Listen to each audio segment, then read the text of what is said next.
Pati ang litrato ng Pangulo nung sinira ang bilyon-bilyong pisong halaga ng droga, hindi po pinalagpas ni VP Sara. Trabaho raw ba ng presidente ang magpa-photo op? Pero buwelta ng palasyo, kahit naman daw si dating Pangulong Duterte, nagpo-photo op din naman. Nasa frontline ng balitang yan, si Maricel Halili. Hindi trabaho ng presidente ang mag-photo op sa nahuli na drugs at mag-photo op sa pagsira ng nahuli na drugs.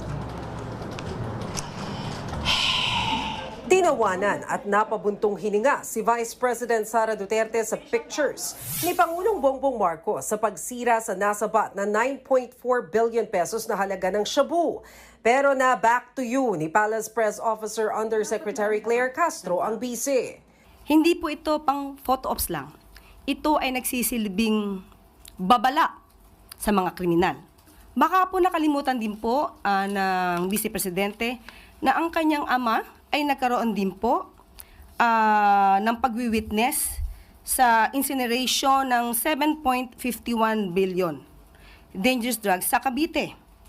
Ito po, baka po nakalimutan niya po ito, 2020 lamang. So, baka nakalimutan po ito ni Vice Presidente.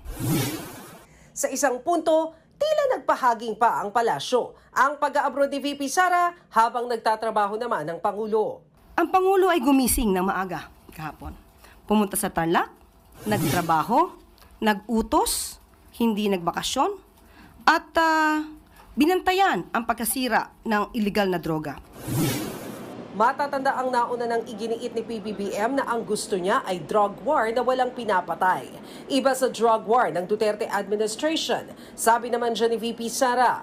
It remains to be seen if the bloodless drug war will be successful, no? So let us judge that bloodless drug war by the end of his term kung successful siya o hindi.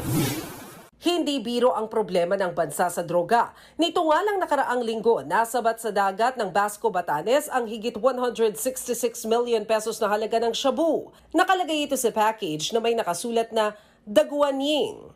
Maraming beses nang may natagpo ang floating shabu sa baybayin ng Pilipinas.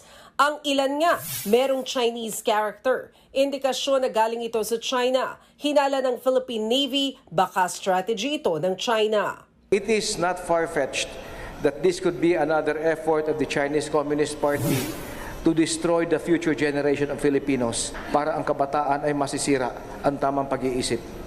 Hindi malayo na gagawin sa atin o ginagawa sa atin yan. Buwelta naman ng Chinese Embassy, iwasan ng ilang opisyal ng Philippine